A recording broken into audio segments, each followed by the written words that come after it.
In front of me is XIAOMI 13 and today I would like to show you how you can switch on or off adaptive brightness on this XIAOMI.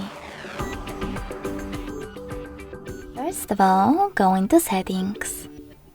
Now scroll down and tap on display section.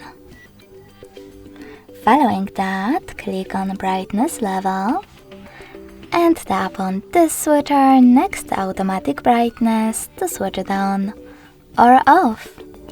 If you want to, you can always go into tap menu as well and manage adaptive brightness thanks to this shortcut under brightness slider.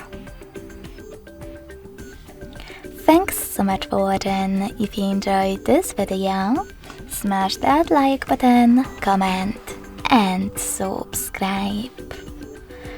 Bye!